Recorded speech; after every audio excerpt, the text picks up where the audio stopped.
In the subway, my son-in-law and daughter pushed me onto the tracks, right in front of the train. I lay between the tracks, hearing the subway train roar at 50 miles per hour, while they stood and smiled, waiting for my demise. The betrayal by my loved ones tore my heart apart, but when the train passed, I calmly got up, dusted off my clothes, and whispered 4 words that turned their lives into an eternal nightmare. Before we continue, please subscribe to the channel and write in the comments what time it is where you are now. The elevator doors slid open on the 12th floor, and I heard voices before I saw anyone. The insurance meeting had wrapped up faster than expected. Carmichael signed without the usual haggling, so I'd returned to the office 90 minutes early on that Tuesday afternoon in January. My good mood dissolved the moment I recognized my son-in-law's voice, drifting from the half-open conference room door. How much longer do we wait? He's 62.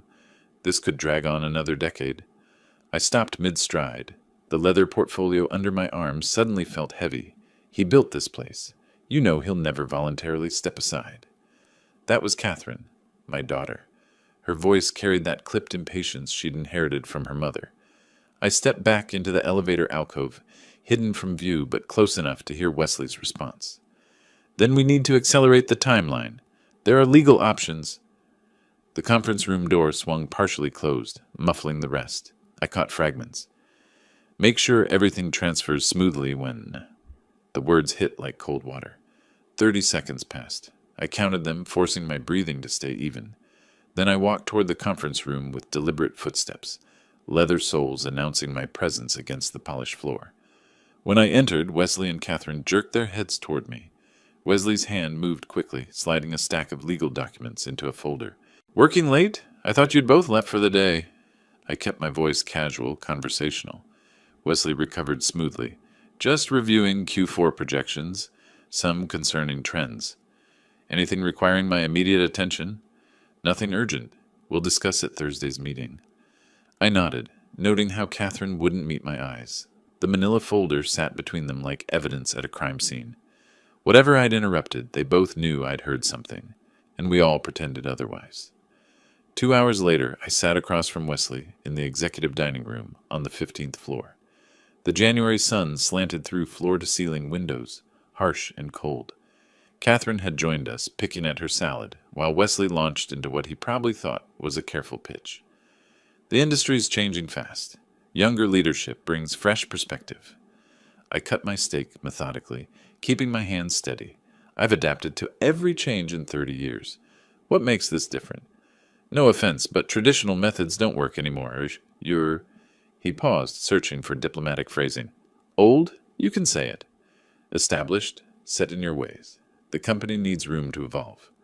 I placed my fork down deliberately, the small clink against china marking a shift in the conversation. My will is clear. After I'm gone, everything passes to Catherine, managed by you. Until then, I run this company. Wesley leaned forward, invading the space across the table. His voice dropped lower, harder. That's not good enough. We need control now. Need or want? His jaw clenched. The careful mask he'd been wearing cracked slightly. You're making a mistake. Holding on too tight breaks things. I maintained steady eye contact. Are you threatening me, Wesley? Before he could answer, Catherine spoke up. Dad, you're being unreasonable. We're family. Why can't you trust us? Something twisted in my chest, but I kept my voice level. Trust is earned through actions, not demanded through blood. You've never believed in me. Her fingers twisted her wedding ring round and round. Never thought I was capable. I gave you a position. You chose to use it against me. She stood abruptly, her chair scraping backward. Wesley rose with her, towering over me for a moment in what I recognized as a calculated power display. Wesley's right, Catherine said, her voice tight. You'll regret pushing us away. They gathered their things, Wesley slapping his folder against the table with more force than necessary, and left. Catherine hesitated at the door, glancing back once. Whatever guilt flickered across her face vanished quickly when Wesley called her name from the hallway. I sat alone at the table. My coffee had gone cold. Through the windows the city sprawled beneath us, indifferent to the small drama playing out on the 15th floor. An ambulance siren wailed somewhere far below, fading into the general noise. 30 years building something real, and they wanted it handed over like car keys. Back in my office, I locked the door, something I rarely did. The click of the deadbolt felt significant, permanent. I pulled open the bottom drawer of my desk, the one that required a key I kept on a chain. Inside were corporate financial records, expense reports, vendor contracts. I spread the latest expense reports across the mahogany surface. My finger traced a line of transactions marked with Wesley's approval signature. Med Supply Solutions. Amounts ranging from $3,000 to $8,000, recurring monthly. I pulled out my vendor contracts, flipping through until I found the medical equipment suppliers we'd used for years. Med Supply Solutions wasn't listed. The numbers didn't align with any contract I'd authorized. Small enough amounts to slip past cursory review, large enough to add up over time. I sat back in my chair, the leather creaking. That conversation I'd overheard wasn't casual complaining. It was scheming. Accelerate the timeline. Legal options. What exactly had they been planning before I interrupted? I thought I knew my daughter. I thought I'd trained Wesley well, brought him into the business, given him opportunities. I'd been wrong about both of them. My hand rested on a folder embossed with the Ellis Healthcare Group logo, my creation built from nothing over 3 decades. The winter light was fading now, casting long shadows across the office. I looked at the framed photographs on my wall. Ribbon-cutting ceremonies, community awards, medical conferences. Wesley had waved dismissively at those photos during a meeting last month. At the time, I thought he was just being careless. Now I understood it was contempt. I pulled my phone from my pocket and photographed the expense reports, each page clearly showing Wesley's signature. Then I returned everything to the drawer and locked it again. Through my office window, I could see the lights of Manhattan, flickering to life as darkness settled over the city. Somewhere in this building, Wesley and Catherine were probably celebrating what they thought was my weakness, my sentimentality, my unwillingness to see what they were really doing. They wanted the company. Fine. I spoke aloud to the empty office, my voice steady and cold. You want the company? Let's see if you can handle what comes next. I opened my laptop and created a new folder. Q1 Audit Prep. Innocent enough. Inside, I began documenting everything I'd noticed. Every conversation, every irregularity. If they wanted to play this game, they'd discover I'd been playing longer than they'd been alive. 3 weeks crawled past. February arrived with dirty snow piling against Manhattan curbs and a coldness that had nothing to do with weather. I'd been coming to the office earlier each morning, often arriving by 7, sometimes earlier. The townhouse on the Upper East Side, my property, my name on the deed, had become uncomfortable. Wesley and Catherine lived there too, an arrangement that had seemed practical when I'd offered it 2 years ago. Now it felt like enemy territory. I kept my distance, let them think I was retreating, let them believe I was just an old man clinging to past glories, too stubborn to recognize reality. Meanwhile, I documented everything. On a gray Tuesday morning in early February, I pushed through the revolving doors of the Ellis Healthcare Group headquarters at 6:45. The lobby was empty except for security. I rode the elevator to 12, expecting the usual silence of an office not yet awake. Instead, lights blazed in the main conference room. Through the glass walls, I saw Wesley standing at the head of the table, my usual position, addressing 3 of our clinic directors. Sandra Chen wasn't among them, notable since she'd been my most trusted operational manager for a decade. I didn't hesitate. I walked straight into the conference room. The conversation died mid-sentence. Wesley's expression flickered, surprise, then annoyance, then that smooth professional mask he wore so well. Morning meeting? I kept my tone neutral, almost pleasant.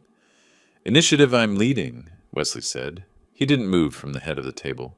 Didn't want to bother you with details. The 3 clinic directors looked uncomfortable. Marcus Washington, who'd been with me since the beginning, stared at his notepad. Any meeting involving my clinic directors requires my approval. I let each word land clearly. We're just discussing operational improvements, nothing that affects strategy. I turned to the directors. I'll expect full notes on my desk within the hour. They nodded, avoiding Wesley's glare. I left without another word, but I'd made my point. Whatever Wesley had told them about upcoming organizational changes, and new reporting structure, they now understood I wasn't going anywhere. That evening, I returned to the townhouse later than usual. Catherine's coat hung in the hallway, but when I called out, she didn't answer. I found a note on the kitchen counter in her handwriting. Working late, don't wait up. She was home. I'd seen her silhouette pass across the upstairs hallway window. I climbed the stairs to my private study, the room I'd used for decades, filled with medical journals and family photographs from better times.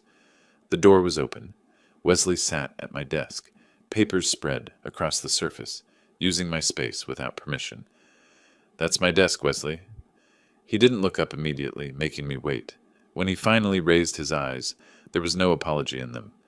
"Just needed space to work. Thought you'd be at the office longer." "This is my home. My private office. Technically, it's the family home." He gestured vaguely at the walls. "We all live here." I felt my jaw tighten. "My name on the deed says otherwise." He gathered his papers slowly, deliberately taking his time. As he passed me in the doorway, he paused. "You should really think about what we discussed. This doesn't have to be difficult." I didn't respond. After he left, I looked at my desk. He'd rearranged items, small changes, but noticeable. Territorial marking like an animal claiming space. I began arriving at the office before Wesley every morning after that. Started locking files in my personal safe. Documents he'd previously been able to access, changed passwords on company systems, small defensive moves that added up to a fortress. Mid-February, I stayed late reviewing monthly financial reports. The office was silent except for the hum of heating vents and distant traffic. I pulled up the expense tracking system, sorting by approver. There it was again, Med Supply Solutions. Another payment, this time $7,800. I cross-referenced procurement contracts. Nothing. No authorized agreement, no competitive bid, no signed terms. But Wesley's digital signature appeared on every approval. I photographed each screen with my phone, making sure the dates and amounts were clearly visible. Then I pulled vendor registration documents. Med Supply Solutions had been added to our approved vendor list 8 months ago. The authorization, Wesley Chambers, Chief Operating Officer. I leaned back in my chair, staring at the ceiling. Small amounts designed to slip past audits. Recurring charges that looked legitimate on surface review.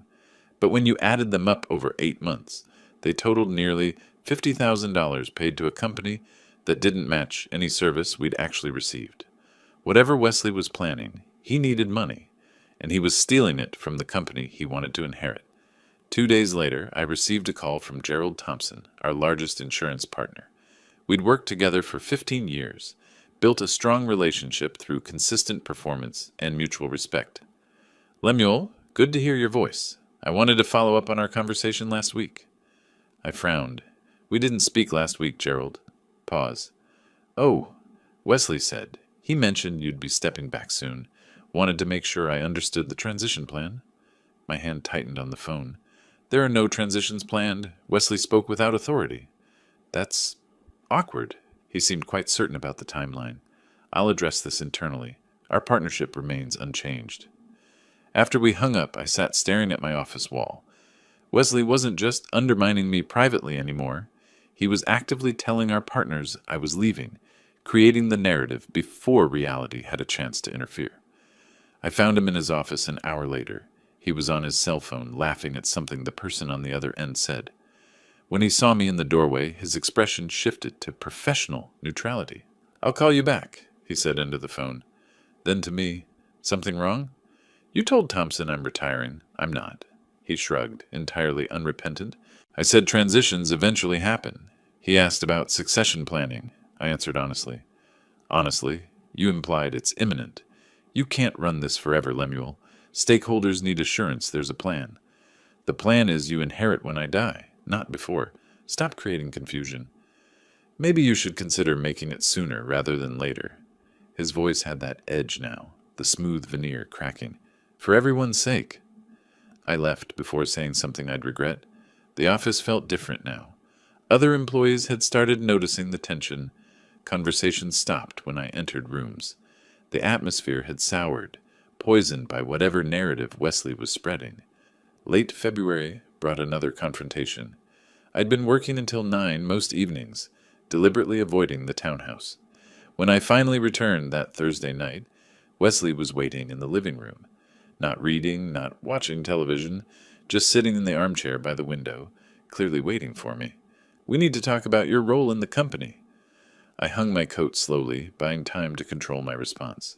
"I'm not interested in this conversation again." "You're becoming a burden." He stood, blocking my path to the stairs. "Operations are suffering because you won't delegate." Delegate or surrender? Call it what you want. Maybe it's time to rest. Enjoy retirement. Travel. Whatever people do when they stop working. I met his eyes directly. "That sounds less like advice and more like a push. Take it however you want." His voice dropped lower, almost threatening. "Things are going to change, one way or another." Catherine appeared in the hallway then, drawn by our raised voices. She stood beside Wesley, not between us. Her silence spoke volumes. I looked at my daughter, really looked at her, saw how she'd positioned herself, physically and metaphorically, saw how she wouldn't meet my eyes, saw how her hand rested on Wesley's arm, a gesture of alliance. "I'm sleeping at the office tonight," I said. "Don't wait up."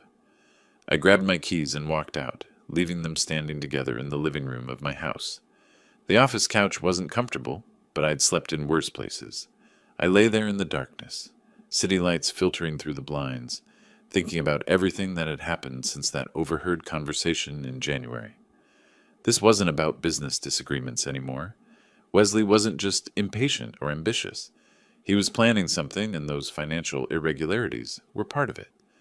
My daughter, who I'd raised and loved and given every opportunity, was watching her husband threaten me and saying nothing. I'd built this company for family. Now family was trying to steal it. My phone buzzed on the desk. Wesley's name appeared on the screen. I almost didn't answer, but curiosity won.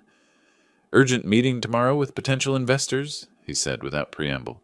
"Need you there? 9 a.m. "Which investors?" "I'll brief you tomorrow." "Oh, and your car's in the shop, right? Engine trouble you mentioned last week?" I hadn't mentioned car trouble. "It's fine. Might be faster to take the subway anyway. Morning traffic's terrible this time of year. Green Line to 42nd should put you right there." Something in his voice made my instincts flare. Too casual, too specific about the route. "I'll be there," I said slowly. "Great. See you tomorrow." The call ended. I stared at my phone in the darkness, Wesley's words echoing. Why had he assumed my car was broken? Why suggest the subway so specifically? Whatever they were planning, I needed to be 3 steps ahead. But lying there on that uncomfortable couch, I couldn't shake the feeling that tomorrow morning something was going to shift. Some line would be crossed, some point of no return reached. I was right to be suspicious. I just didn't know yet how right. I'd been living in the converted office space for a week when the call came. 8:45 on a Wednesday morning in early March, and I was surrounded by financial documents spread across a folding table that served as both desk and dining surface. The apartment was temporary, impersonal, just a place to sleep while I figured out my next move away from the townhouse that no longer felt like home. Wesley's name flashed on my phone screen. I almost didn't answer. "We have a serious problem." His voice carried manufactured urgency. "United Healthcare is pulling out." I set down my coffee carefully. "What?" "We just renewed that contract in January. Their risk assessment team found issues. They're at the office now, demanding to speak with you personally." "What kind of issues?" "Compliance concerns, operational questions. I don't have details. They want the owner. Nobody else will do." He paused. "Will you come or not?" Every instinct told me this was wrong, but the scenario was plausible enough to investigate. United Healthcare represented 30% of our revenue. If they were genuinely threatening to terminate, "I'll drive. Be there in 20 minutes. You haven't checked traffic. FDR's completely blocked. Overturned semi near 96th Street. I pulled up the traffic app on my phone. He was right. A solid red line stretched along the highway. How do you know that? I just tried leaving for a meeting. Turn back. It's a nightmare. We'll never make it by car. Alternative routes? Will take 40 minutes minimum. We don't have 40 minutes. Take the subway. Lexington line goes straight to the office. The logic was sound. I hated being maneuvered, but time mattered if this crisis was real. Where should we meet? Lexington Avenue, 63rd Street Station. I'll be there in 10 minutes. I grabbed my jacket and left, locking the door twice out of habit. The walk to the subway took 5 minutes. Wesley was already waiting at the top of the stairs, hands buried in his coat pockets, shifting his weight foot to foot. "Beautiful morning for March," he said as I approached. "Almost feels like spring." I didn't respond to the small talk. We descended into the station together, swiped our Metro cards, and moved toward the downtown platform. Mid-morning meant fewer people than rush hour, maybe 8 passengers scattered along the platform's length. Wesley kept up a stream of conversation about investor concerns and contract terms, but I was watching his face more than listening to his words. He was blinking too much. His hand kept moving to his jacket pocket and away again. The smile he wore looked rehearsed. We walked toward the middle of the platform, away from other waiting passengers. Wesley guided us with subtle touches to my elbow, positioning us near the yellow warning strip at the edge. The digital sign updated. "Next train, 2 minutes." "Is Sandra confirming these investors are legitimate?" I asked. "Of course. She's with them now. They brought documentation." "What are their names? I want to know who I'm meeting." He paused just for a heartbeat. Henderson and I think Martinez. Sandra has the details." "You didn't get their names?" "It happened fast. She's handling protocol." A distant rumble echoed from the tunnel. I looked down the dark throat of the subway, seeing the first glow of approaching headlights. Wesley went quiet, checking his phone again. When I glanced at him, his expression had changed subtly, less animated, more focused. The platform began to vibrate. Wind pushed through the tunnel ahead of the train, stirring trash and debris across the concrete. Other passengers instinctively stepped back from the edge. Wesley stepped closer, positioning himself slightly behind and to my right. "Where exactly in the building are they waiting?" I asked, turning slightly toward him. "Conference room B. The large one." "We don't have a conference room B." He caught himself. "Sorry, the large conference room." "You know which one." The train's headlight brightened, the roar growing louder. I turned to face Wesley directly, and what I saw in his expression stopped my breath. No warmth, no concern, just cold calculation like he was solving an equation. "What's really happening here?" He didn't answer. His hands came out of his pockets, empty palms facing me. The train was close now, maybe 15 feet away and closing fast. Time seemed to stretch and compress simultaneously. I saw everything with perfect clarity. Wesley's weight shifting onto his front foot, his arms beginning to extend, the determination in his eyes. Then his palms struck my back between my shoulder blades. Hard, violent, full body weight behind the shove. I pitched forward, arms windmilling uselessly for balance. The platform edge disappeared beneath my feet. 4 feet of empty air, then the trackbed rushing up to meet me. My knees hit first, pain registering but feeling distant. Then my hands slammed into gravel and concrete. The train's horn blared, deafening. Its headlight filled my vision, blindingly bright. Through the glare, I could see the engineer's face in the window, frozen in horror.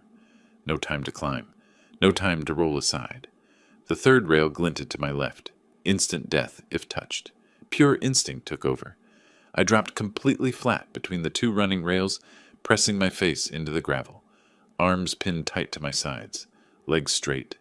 Every muscle locked, rigid. I sucked in one last breath and held it.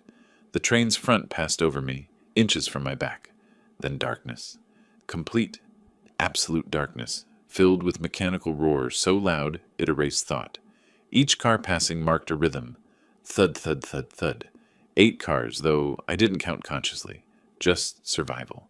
Just the endless mental loop. Don't move, don't move, don't move. Dust and debris pelted my face and body. Oil dripped onto my back. The vibration was so intense my internal organs felt shaken loose. Metal screamed against metal as the train's emergency brakes engaged, the smell of burning brake pads choking the air. Each second felt like hours. Under all that weight and noise and darkness, I thought, this is how I die. Crushed, because of money, because of greed. But I wasn't dying, not yet. The train was slowing, the rhythm changing, the roar decreasing. Finally, it stopped. The silence after was profound. My ears rang. My entire body shook uncontrollably. I lay there for maybe 5 seconds, maybe 50. Time had lost meaning. Then I shifted slightly, testing. Everything still worked. I opened my eyes. saw light ahead between cars, crawled forward on my belly, moving slowly because my legs felt disconnected from my brain, reached the emergency ladder between cars and pulled myself up using mostly arm strength. A transit worker reached down. I waved him off and finished climbing alone. I stood on the platform covered head to toe in black grime. My clothes were torn, oil-stained, gray with dust. Blood seeped through my torn pants at the knees. I looked like I'd crawled through a coal mine. Wesley stood frozen 20 feet away, his face showing not relief, but calculation. Behind him, Catherine burst through the crowd, breathless, her arrival timing too perfect to be coincidence. "Dad! Oh no, what? Wesley, what happened?" Her face showed shock, but her eyes showed something else entirely. Not relief. Frustration. Other passengers surrounded me, voices overlapping. "Are you okay?" "Someone call an ambulance." "I saw someone push him." "No, he fell. He just fell." I ignored them all. Walked directly toward Wesley and Catherine, my steps deliberate despite the shaking in my legs. Other passengers parted for me. I stopped 2 feet from them, close enough to see their pupils dilate, close enough to watch their masks slip for one crucial second. They'd wanted me dead, my daughter, my son-in-law. They'd planned this, coordinated timing, positioned themselves, and now they were disappointed I'd survived. A transit officer approached. "Sir, what happened? Did you fall?" I kept my eyes locked on Wesley. "I was pushed." "Pushed? By who?" Wesley stepped forward quickly. He stumbled. I tried to grab him, but couldn't reach. "He pushed me, deliberately." "That's insane." Wesley's voice took on injured innocence. "Why would I—" "He's confused, officer. The trauma—" I studied them both for a long moment. Catherine couldn't hold my gaze. Wesley held it too long, too steady, overcompensating. Around us, more officers arrived. Passengers gave statements. Someone called for paramedics. I spoke quietly, but every word landed with absolute certainty. "I'll see you in court." Then I turned and walked toward the station exit, leaving them with the officers. Behind me, Wesley called out, "Lemuel, wait! This is a misunderstanding." I didn't turn, didn't respond, just kept walking, one foot in front of the other, until I reached the stairs and climbed toward daylight and air and the rest of my life. The moment Wesley's hands struck my back, time fractured.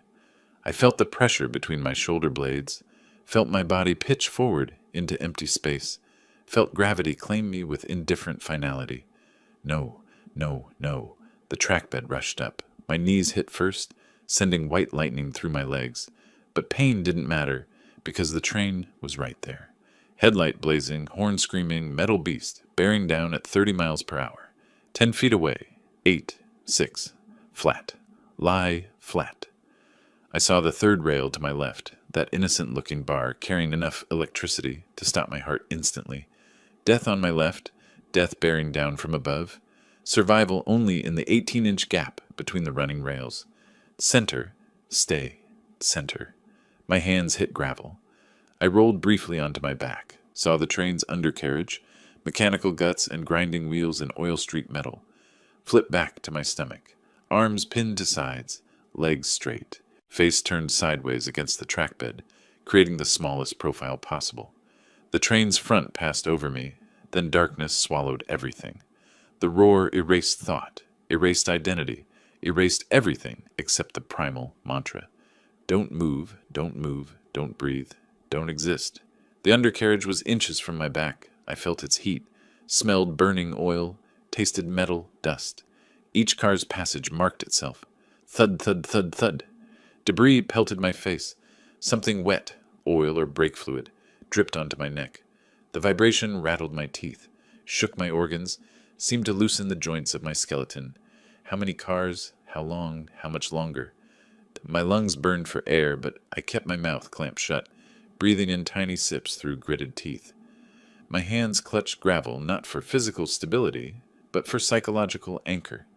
Something real, something that proved I still existed. The train was breaking. I felt it through the rails pressed against my sides, metal screaming against metal, the smell of burning brake pads mixing with oil and dust and my own sweat. The rhythm changed. The roar decreased incrementally, then stopped. Complete silence after mechanical chaos. My ears rang so loudly the silence seemed louder than the train had been. I lay frozen, afraid that moving would somehow restart everything, that the train would surge forward and crush me after all. Test the body, one limb at a time. Fingers curled, toes flexed, arms shifted, legs bent slightly at the knees. Everything still worked. I was whole. I was alive. My son-in-law tried to kill me. I opened my eyes. Ahead, maybe 15 feet, I saw light between cars. I crawled toward it on my belly, pulling myself forward with my elbows because my legs had turned to water. The distance felt infinite. Finally, I reached the emergency ladder and grabbed the lowest rung. "Don't move! Stay there! We're coming!" A transit worker's voice from above. "I'm coming to you!" My voice came out hoarse, scraped raw. I pulled myself up using mostly arm strength. My legs shook so badly they could barely support weight. Hand over hand, rung by rung, I climbed back to the platform. The transit worker reached to help. I waved him off and finished alone, hauling myself over the edge and standing on legs that trembled like a newborn calf's. The platform was chaos. Passengers clustered in knots, voices overlapping. "Did you see?" "Someone pushed him." "No, he fell." "Call an ambulance." I stood there, brushing ineffectually at my clothes, leaving black streaks on my hands. My business suit was destroyed, torn at knees and elbows, soaked with oil and track grime. My face felt caked with dust. When I touched my cheek, my fingers came away black. Then I saw Wesley. He stood 20 feet away, frozen in place, his face a mask of false concern that didn't reach his eyes. Our gazes locked. For one unguarded second, I saw through him completely. Not worry, not relief, calculation. He was already building his story, already preparing his defense. "Dad!" Catherine burst through the crowd, her coat flying open, hair disheveled. She grabbed my arm. I pulled away sharply. Her arrival was too convenient. She was supposed to be at the office, or home, or anywhere but here. Yet here she stood, breathless at the exact moment to play concerned daughter. "Oh my, what happened? Wesley, what happened?" The performance was skilled. Her voice pitched perfectly between shock and concern, but her eyes betrayed her. When she looked at me, truly looked at me, before remembering to school her expression, I saw frustration, not relief. They'd wanted me dead. The realization crystallized with perfect clarity. This wasn't a sudden impulse by Wesley, a moment of rage. This was planned, coordinated. The urgent meeting fabrication, the traffic report he'd waited for, the specific platform position, Catherine's timed arrival to witness the tragic accident. A transit officer pushed through the crowd. "Sir, are you injured? What happened?" I kept my eyes on Wesley. I was pushed. Pushed? By who? Wesley moved quickly, his voice taking on wounded innocence. He stumbled. I tried to grab him, but couldn't reach. The train was coming so fast. He pushed me. My voice was steady, despite the adrenaline still flooding my system. Deliberately. "That's insane." Wesley spread his hands in helpless confusion. "Why would I—" "Officer, he's confused. The trauma of what just happened," Catherine joined in. "Daddy, please, you need medical attention. You're in shock." "You're here," I said to her. "How convenient." "I was coming to meet you both. I just got here. I saw—" She reached toward me again. Perfect timing. More officers arrived. Passengers offered contradictory accounts. I saw someone behind him. No, he was alone. I think he lost his balance. Someone definitely pushed. The platform cameras had been experiencing intermittent issues. Wesley had probably arranged that too. Through all the chaos, I stood perfectly still, studying the two people I'd loved most in the world. My daughter, who'd chosen money over blood. My son-in-law, who'd just tried to murder me in broad daylight. They stood together, physically close, united, against me. The transformation that had been building since January reached completion in that moment. Not father, not boss, not victim. Strategist. Hunter. Someone planning systematic destruction. I walked toward them slowly. Officers and passengers formed a circle, watching. I stopped 2 feet away, close enough to see every micro-expression on their faces. Wesley's jaw was clenched. Catherine twisted her wedding ring. Both waited for my next move. I looked at Wesley, then Catherine, then back to Wesley. Let the silence stretch until it became uncomfortable. Then I spoke, quietly enough that they had to strain to hear. "I'll see you in court." I turned and walked toward the station exit. "Lemuel, wait!" Wesley called after me. "This is a misunderstanding. We need to talk about this." I didn't turn, didn't acknowledge him, just walked with steady purpose toward the stairs, each step taking me away from the platform and toward something new, something focused, something dangerous. Behind me, I heard officers asking Wesley and Catherine to stay for additional questions, heard passengers still arguing about what they'd seen, heard the general confusion that would make a criminal case nearly impossible to prove. But criminal case wasn't what I was thinking about.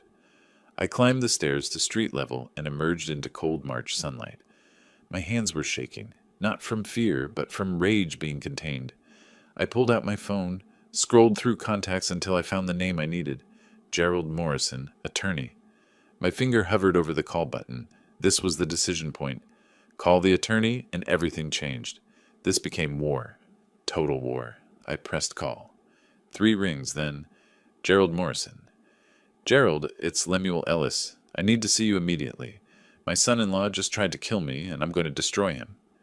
Silence on the line. Then, "Come to my office. I'll clear my afternoon." I hung up and started walking.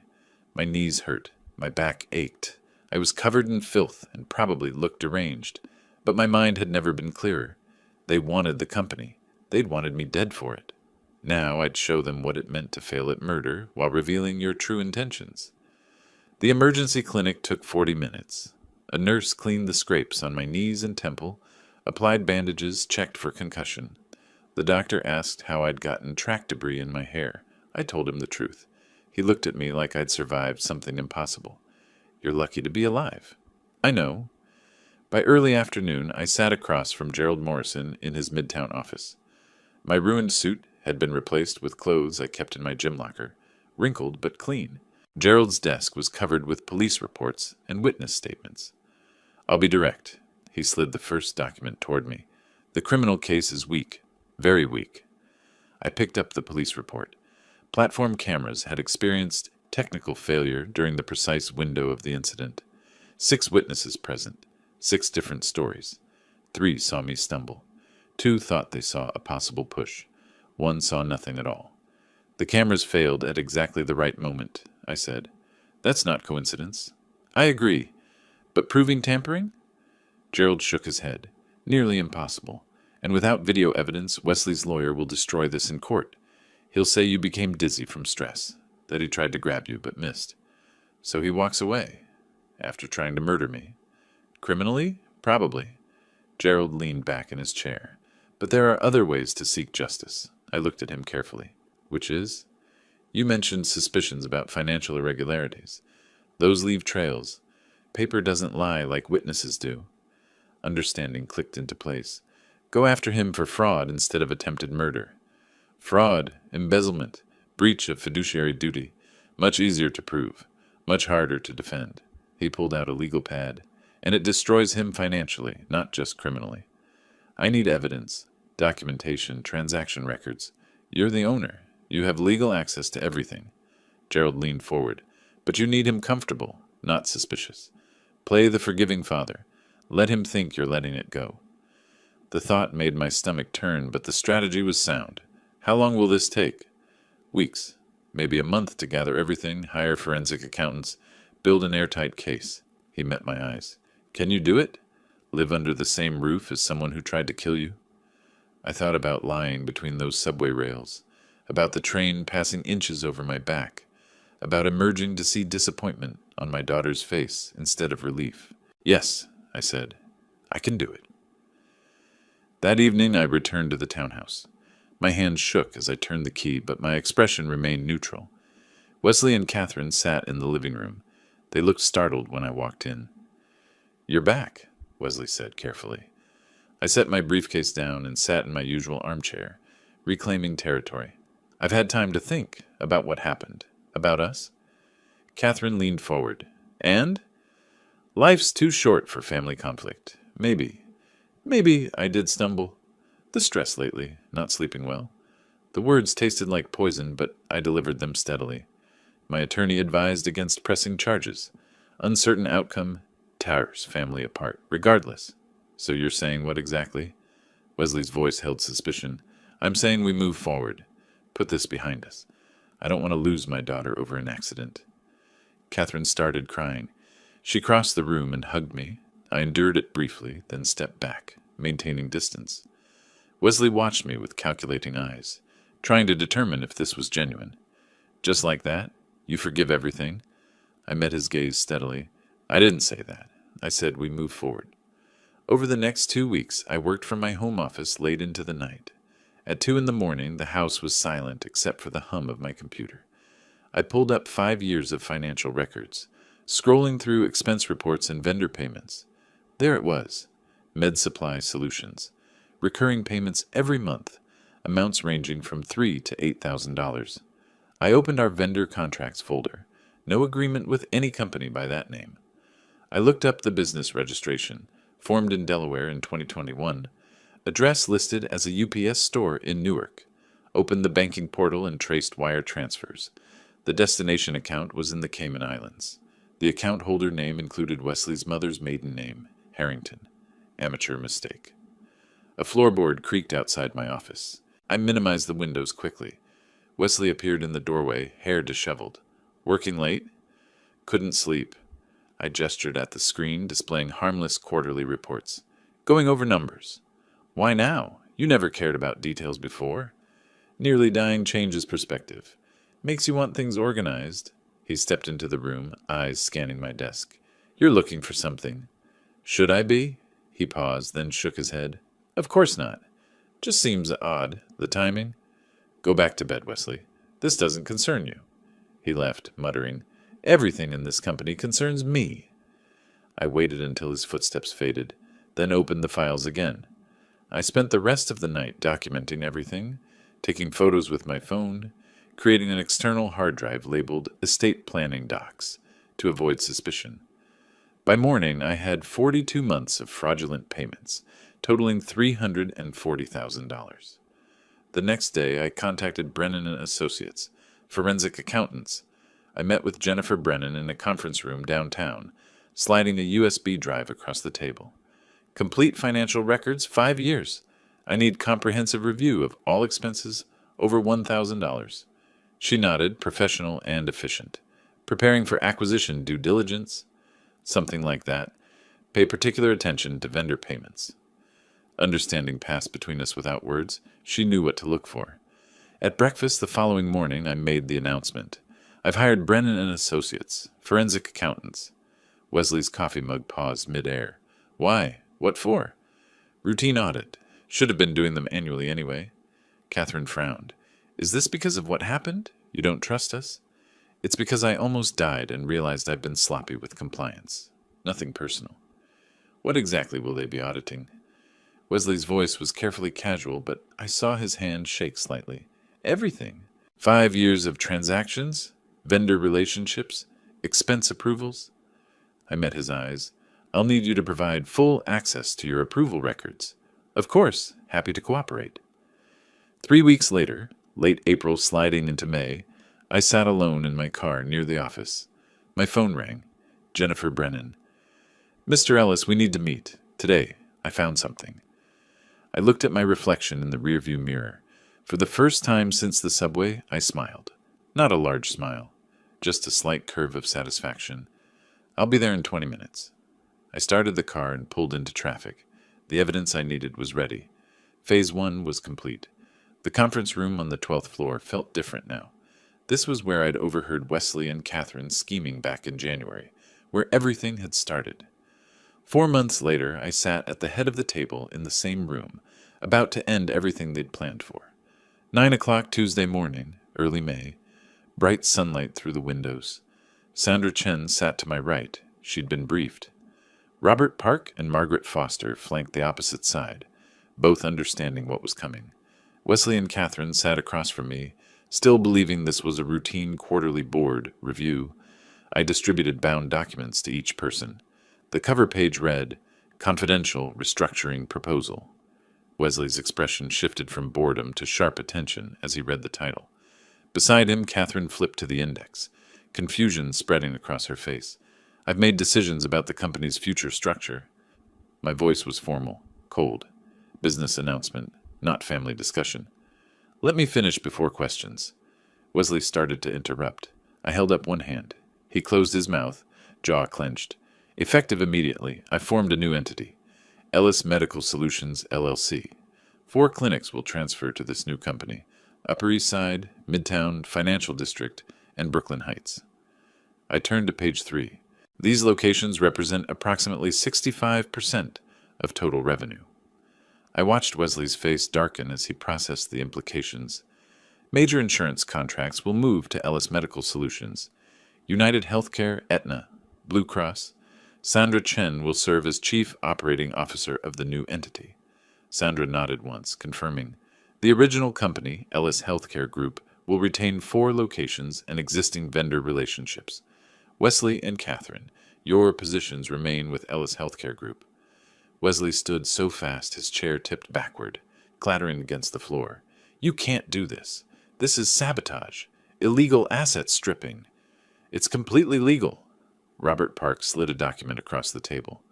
Legal opinion attached. Mr. Ellis owns 100% of company equity. He has absolute right to restructure. I'll sue. Injunction against asset transfer. Emergency board vote. Margaret Foster interrupted calmly. The board is advisory only. No voting power. This restructuring is entirely within ownership rights. Wesley's face flushed dark red. He leaned over the table, jabbing his finger at the documents. That company was promised to us. Your will governs inheritance after death. I'm alive. I remained seated, hands flat on the table. I can restructure as I wish. Catherine started crying. She reached across the table, trying to grasp my hand. I pulled back, maintaining physical distance. Daddy, please, don't do this to us. We're family. Family tried to kill me. Remember? That was an accident. You said you forgave us. I said we'd move forward. This is moving forward. Separately. Wesley pounded his fist on the table, making water glasses jump. There's nothing left. Those clinics barely break even. Then you'll need to manage efficiently. I checked my watch. Dismissive. Good practice. How are we supposed to survive on that? Catherine's voice rose, tears streaming. I met her eyes directly. The same way I survived lying between subway rails. Figure it out.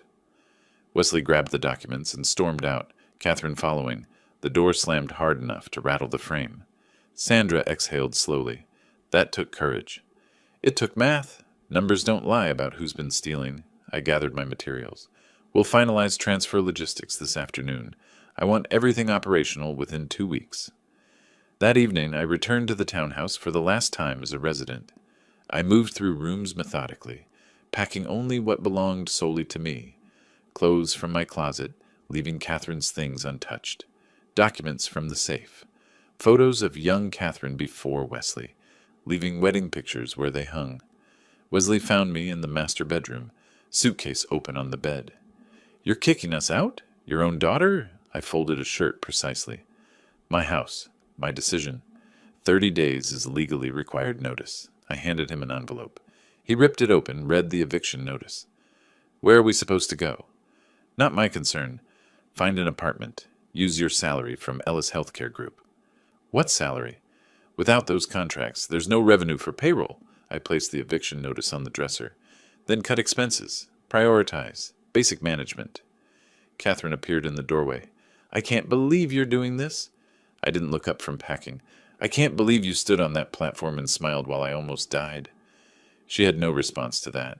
They both watched as I carried boxes downstairs and loaded them into my car trunk. I took my house keys off the keyring and placed them on the kitchen counter. Wesley blocked the doorway briefly. I walked past without breaking stride. The apartment in Murray Hill was sparse. 3 flights up, 1 bedroom. Unfurnished except for a single chair I'd bought that morning. I carried boxes up the stairs alone, setting them in neat rows along the wall. I opened the blinds. Different view than the townhouse. No garden, no privacy, but unobstructed. Honest. I sat in the chair eating takeout dinner while my phone buzzed repeatedly with calls and texts from Wesley. I ignored them all. The apartment echoed when I walked. Empty space felt cleaner than filled rooms contaminated by betrayal. 10 days passed. The new company operated smoothly. Sandra ran daily operations while I focused on strategic planning. The old company struggled, exactly as intended. Wesley made desperate calls to vendors, trying to negotiate better terms with no leverage. Catherine worked late trying to balance budgets that wouldn't balance. I was in my new office reviewing financial projections with Sandra when my assistant knocked. "Mr. Ellis, there's a process server here. Legal documents for you." The envelope was thick. I opened it standing in the doorway. Wesley and Catherine had filed lawsuit challenging the restructuring, seeking injunction, claiming breach of fiduciary duty and elder abuse. 15 pages of allegations arguing I was mentally incompetent, acting maliciously, violating implied promises.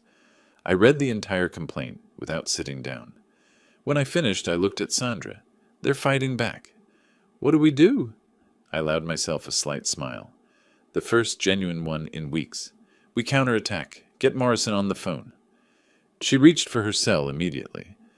I walked to the window, looking out at Manhattan stretching in all directions. Wesley thought this was about the company, about money and control and inheritance. He still didn't understand. This wasn't about business.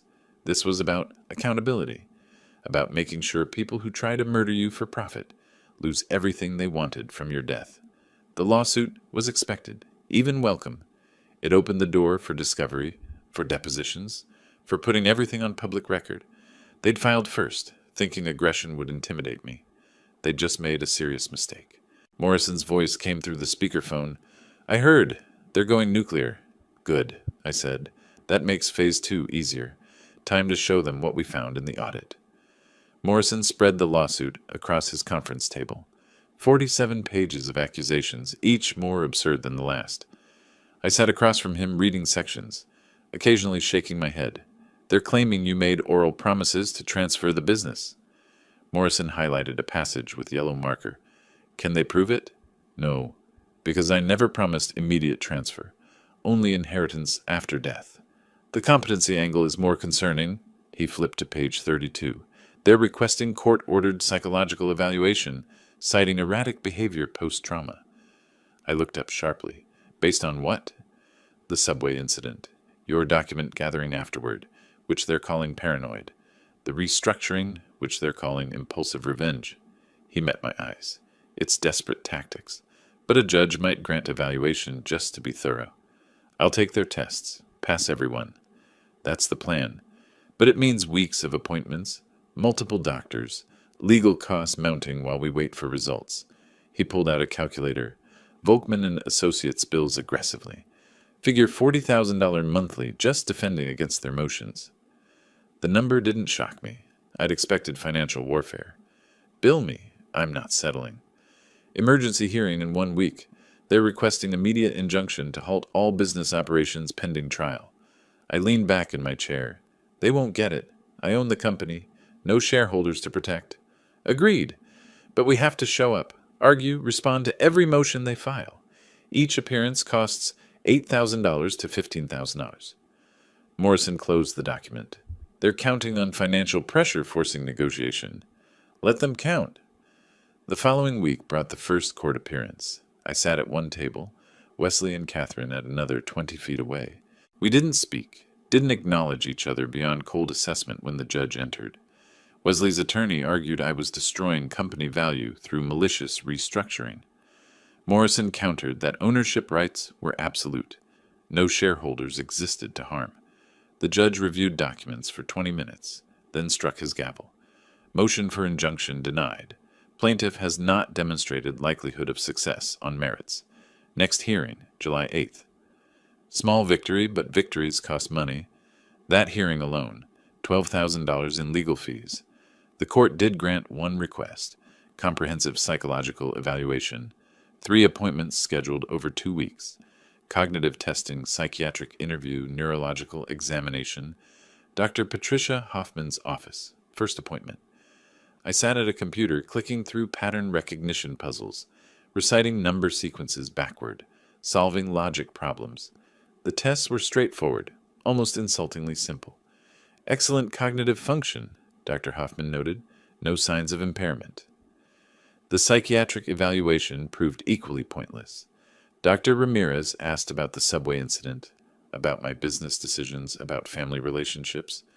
How did nearly dying affect your mental state? It clarified my priorities, showed me who I could trust. Some might interpret your business decisions as retaliatory. Some might interpret attempted murder as motive to protect assets from criminals. He made notes without expression. Your cognitive function appears excellent. I see no signs of diminished capacity. The neurological examination completed the trilogy. Brain scans, reflex tests, coordination assessments, all normal. The court-appointed evaluators report no evidence of psychological impairment or diminished decision-making capacity. Meanwhile, Wesley was destroying what remained of the old company. Desperate to cut costs, he fired 40% of staff. Clinic hallways echoed emptily. Patient care quality plummeted. Local healthcare newsletters began running stories about the crisis. He also tried recruiting employees from Ellis Medical Solutions. Sandra Chen received his call and told him exactly where to go. Others remained loyal as well. Wesley's reputation preceded him now. Nobody wanted to work for someone under federal investigation. June became a marathon of court appearances, discovery motions, scheduling conferences, document production disputes. Wesley's attorneys demanding internal communications, trying to prove malicious intent. Morrison provided only what was legally required, nothing more. Each hearing meant another day in court, another legal bill. By month's end, I'd spent $87,000 defending against meritless claims. Late June evening, I sat alone in my office reviewing the mounting costs. Discovery requests piled on my desk, Wesley demanding hundreds of documents, each requiring attorney review time. More fees, more delays. Sandra knocked on my door. You look exhausted. When did you last take a day off? When the lawsuits stopped coming. She sat across from me, concern evident. Is this legal battle worth your health? They tried to kill me. Yes, it's worth everything. What if they win? What if the court sides with them? I pulled open my desk drawer and touched the folder inside. They won't. I have something they don't know about yet. The audit? The audit.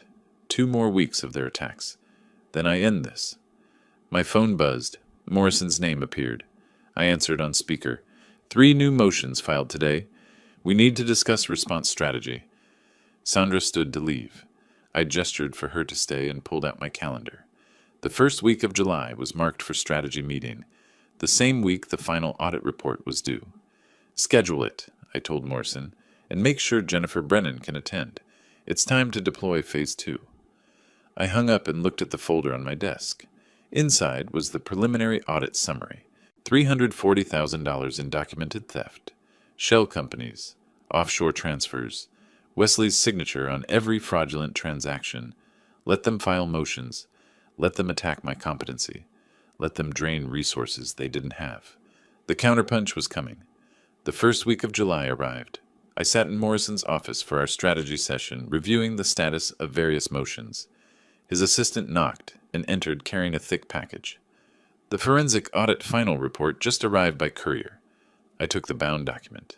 The cover page read, Confidential Forensic Audit, Ellis Healthcare Group, Evidence of Systematic Fraud. I opened to the executive summary. Jennifer Brennan's work was meticulous. 347 pages of evidence. Bank statements, wire transfers, email communications, shell company formation documents showing Wesley as beneficial owner, timeline spanning 38 months, total documented theft, $350 to $680, every fraudulent transaction traced and verified, every approval bearing Wesley's digital signature, every wire transfer ending in his offshore account. I looked at Morrison. How fast can we get this filed? He leaned forward, energized. Court, 24 hours, SEC and IRS. I can have it on their desks by tomorrow afternoon. I closed the report with decisive finality. Do it. All of them. Simultaneously. Morrison smiled. The first genuine smile I'd seen from him in weeks. Now we're playing offense. 48 hours after filing the audit evidence, everything changed. Morrison submitted the report as an exhibit in the civil lawsuit, immediately becoming public record. Simultaneously, copies went to the SEC Division of Enforcement and IRS Criminal Investigation Division. The evidence package was comprehensive. 347 pages of financial records, bank statements, wire transfer documentation. shell company formation documents showing Wesley as beneficial owner, email communications between Wesley and fictitious vendors sent by Wesley to himself, creating paper trail for fake invoices. The pattern was clear. Wesley approved invoices from MedSupply Solutions for non-existent medical equipment. Funds wired to offshore accounts. Account holder traced to Wesley's family trust. Systematic theft over 38 months totaling over $340,000. Within 72 hours, both agencies opened formal investigations. Mid-July morning, I was reviewing quarterly projections when Sandra knocked urgently. "You need to see this." She handed me her tablet showing a breaking news alert. Federal probe, NYC Medical Clinic owner, accused of $340K embezzlement. I scrolled through the article. Healthcare Business Journal had obtained copies of the public court filing. The story detailed everything: the audit findings, the shell companies, Wesley's systematic fraud, quotes from sources close to the investigation, likely prosecutors building public case. "The media found it fast," Sandra observed. "Good. Let everyone see what he is." My phone buzzed. Morrison calling. "Federal agents are at Ellis Healthcare Group right now. SEC investigator Marcus Chen and IRS criminal investigation agent Rebecca Torres. They're seizing records." I stood, walking to my window. Across town, Wesley's world was collapsing. At the old company office, Wesley sat at his desk, reviewing termination paperwork, when the lobby receptionist called. "There are federal agents here to see you." Before he could respond, his office door opened. Marcus Chen and Rebecca Torres entered, showing credentials. "Mr. Wesley Chambers?" Chen extended a subpoena. "We need immediate access to all financial records, computers, and communications." Wesley's face drained of color. "What is this about?" "Financial fraud investigation. Your office is sealed pending forensic analysis." Torres gestured to IT specialists entering behind them. "We'll need you to answer some questions." For 4 hours they questioned him. Wesley denied knowledge, claimed accounting errors, insisted he had no connection to offshore accounts. His attorney arrived mid-interview and advised him to stop talking. "We didn't mention offshore accounts," Torres noted. "How did you know about them?" Wesley realized his mistake. "I want my attorney present before answering anything else." The same day, agents visited Catherine at her apartment in Queens. She answered the door in sweatpants, face drawn from stress. Seeing the badges, her legs buckled. Torres caught her elbow, helping her to the kitchen table. They showed her documents bearing her signature, approving fraudulent expenses as CFO. "I didn't know," Catherine's voice rose to near hysteria. "Wesley said they were normal expenses. I just signed what he told me to sign." "That's a defense for trial," Chen said evenly. "Right now, you're a person of interest in a criminal investigation. Can I make a deal? Testify against him?" Torres exchanged glances with Chen. "That's not our decision. The U.S. Attorney's Office handles cooperation agreements, but you should retain counsel immediately." 2 days later, Wesley tried using an ATM. Transaction denied. He called his bank, on hold for 15 minutes. "Mr. Chambers, your account has been frozen pending federal investigation." He checked his phone banking app. All accounts showing zero available balance. The offshore Cayman account, also frozen through international law enforcement coordination. Total accessible assets, nothing. His credit cards were maxed from civil litigation costs. He couldn't pay rent, couldn't pay his criminal defense attorney's retainer. Catherine faced identical financial paralysis, her accounts frozen, her signature on fraudulent documents, making her a potential co-conspirator. The media firestorm intensified. New York Post ran, "Healthcare heir, accused of bilking father's business." The articles detailed everything: the subway incident, the restructuring battle, the fraud discovery.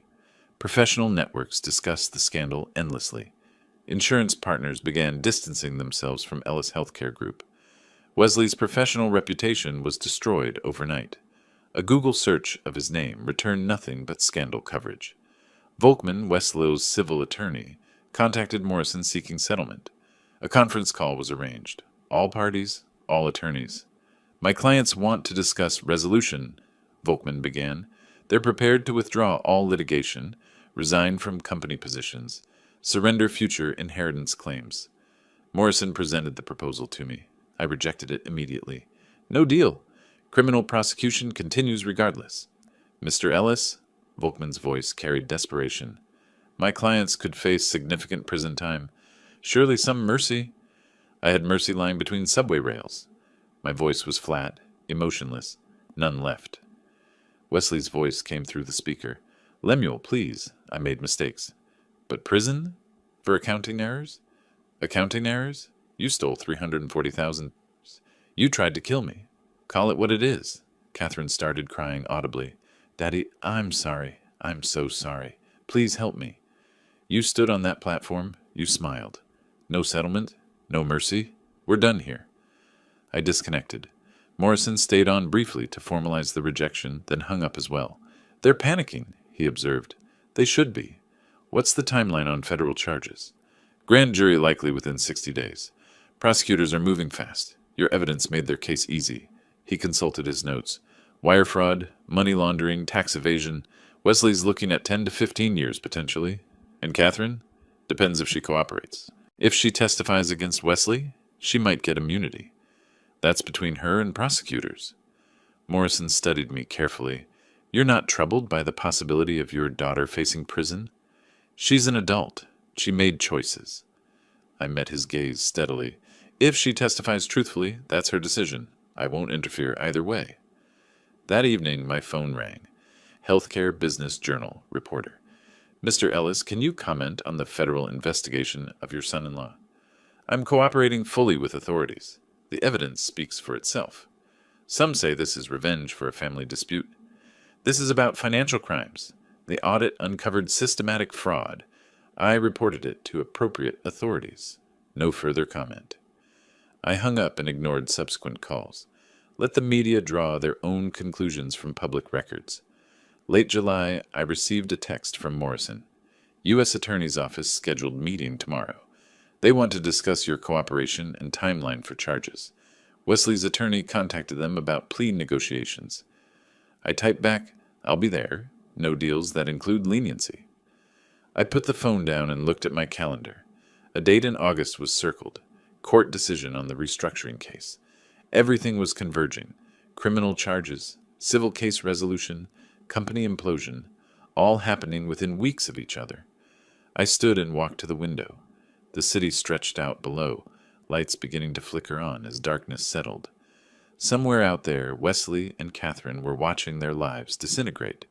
Bank accounts frozen, criminal charges imminent, professional reputations destroyed. They'd wanted to take my life and my company. Now they had nothing. And this was just the beginning. The end game was visible now, inevitable as sunrise. Everything I'd built over 30 years was being carefully dismantled and separated from the criminals who'd tried to steal it. The plan was executing perfectly. Early August morning, I sat in the courtroom waiting for Judge Whitmore to enter. Wesley and Catherine occupied the defense table 20 feet away. Wesley looked diminished. Weight loss, poor grooming, exhaustion etched into his face. Catherine sat at the far end of the table. Physical distance between them symbolic. She hadn't lived with him for 2 weeks. The bailiff called us to rise. Judge Whitmore entered, carrying a thick folder.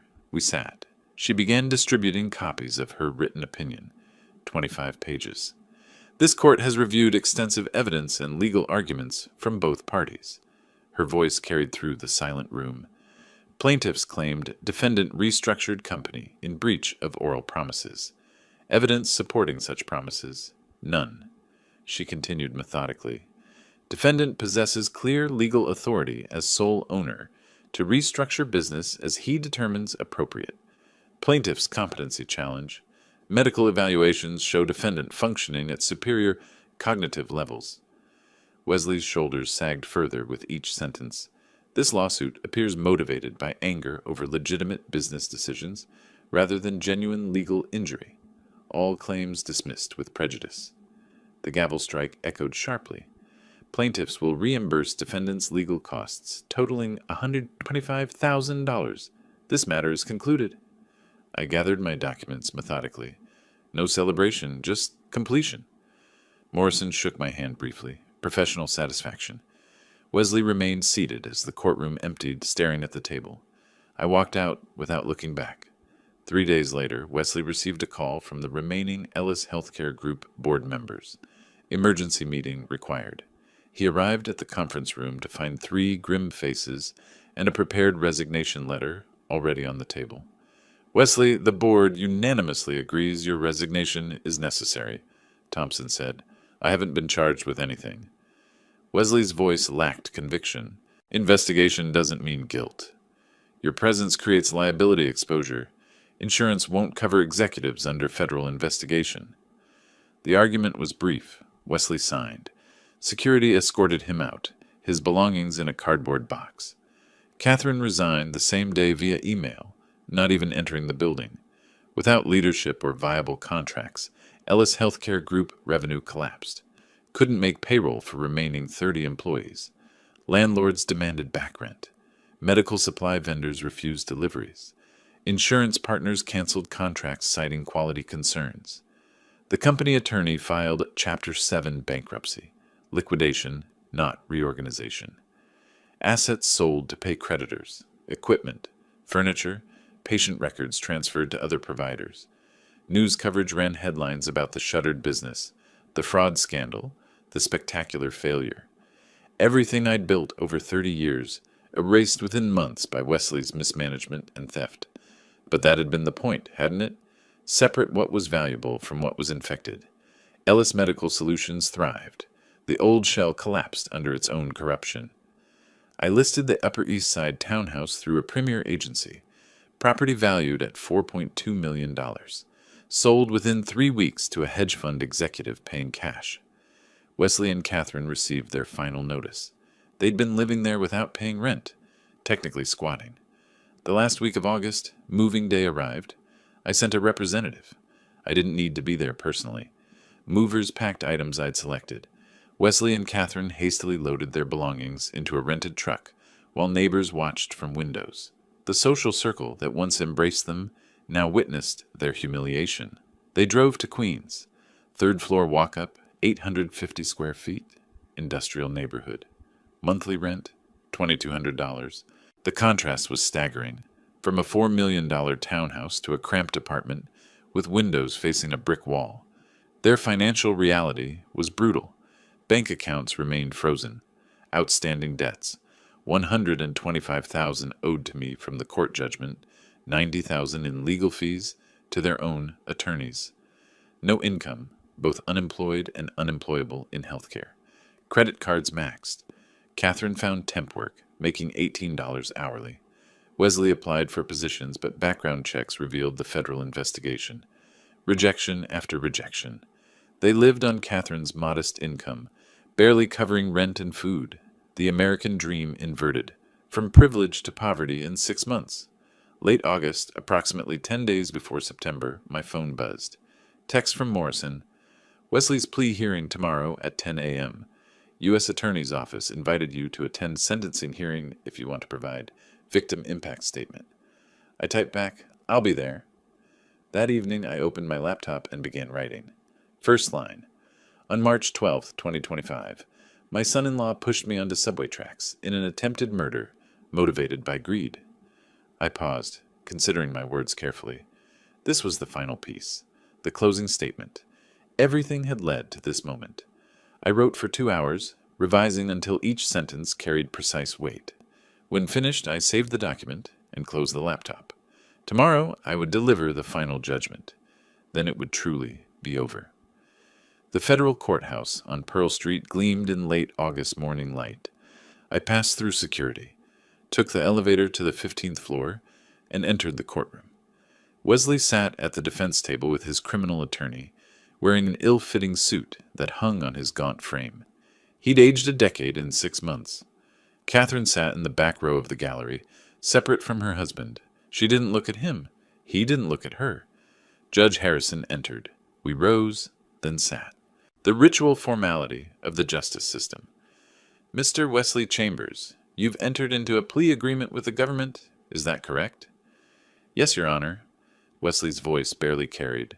How do you plead to the charge of wire fraud? Guilty, Your Honor. And to money laundering? Guilty.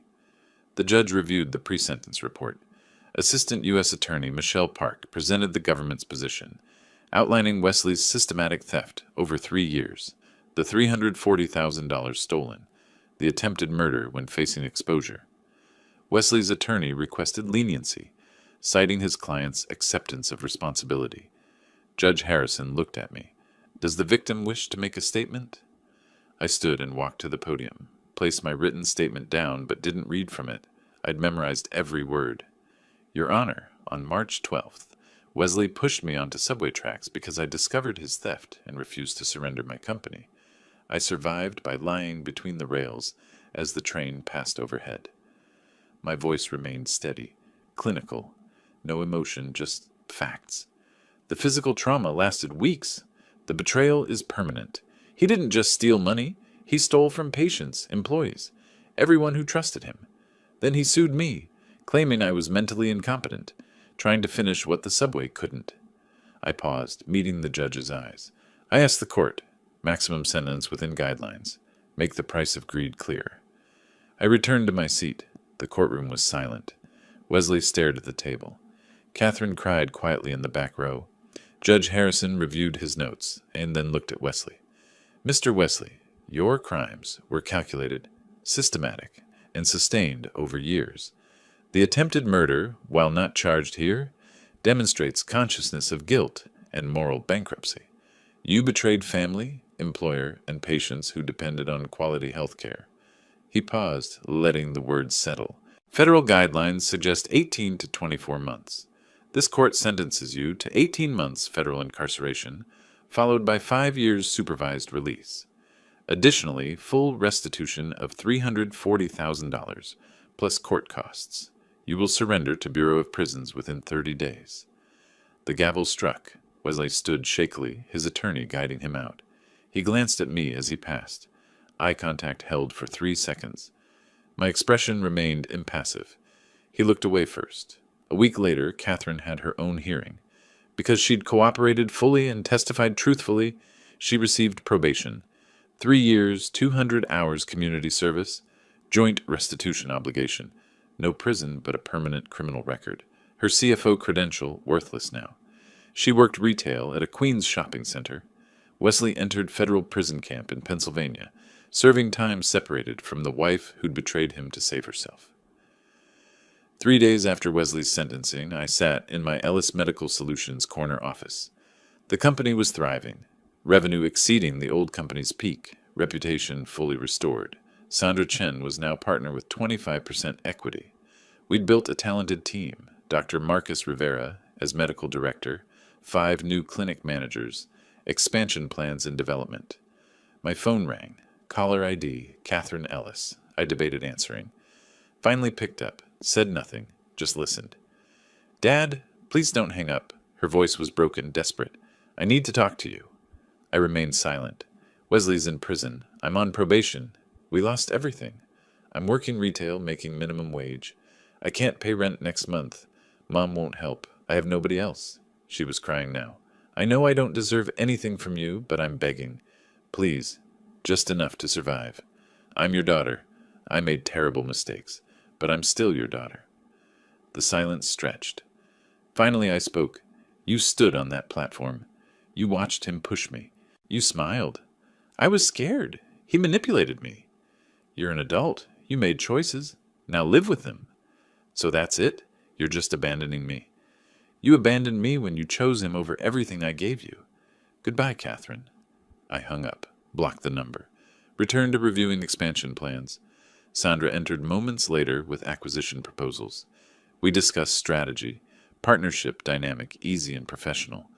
The company I'd rebuilt was stronger than what existed before. I'd eliminated the dead weight, recruited genuine professionals, established operations on merit rather than nepotism. Evening came. I stood at the window, hands in pockets, watching Manhattan's lights flicker on as darkness settled. My reflection in the glass showed an older man, alone but not lonely, carrying weight but standing straight. Behind me, Sandra organized files, loyal presence, earned trust. I turned from the window back to my desk, opened the laptop, checked my calendar, meetings, strategy sessions, clinic inspections, future plans. Late August 2025, approaching September. The deadline met, the story complete. I felt no triumph, No satisfaction in the traditional sense. Just quiet certainty that justice had been served. I'd protected what I built over 30 years and demonstrated that betrayal carries a price. Wesley would serve 15 months with good behavior, emerge with a criminal record, and decades of restitution payments ahead. Catherine would navigate probation, working minimum wage jobs, understanding finally that actions have consequences. The company thrived without them, better without them. I returned to work, planning tomorrow's agenda. The betrayal existed in the past. Justice existed in the present. The future, that was mine to shape now, without the weight of people trying to steal it. Justice restored didn't mean revenge satisfied. It meant balance returned. I'd survived an attack and responded appropriately, systematically, legally. No glorious combat. Just consequences delivered permanently. I worked late that evening, Sandra beside me, both building toward tomorrow. The city hummed outside, indifferent and vast. Inside this office, order prevailed. Trust earned rather than assumed. Loyalty proven rather than expected. That was enough. I closed my laptop as midnight approached.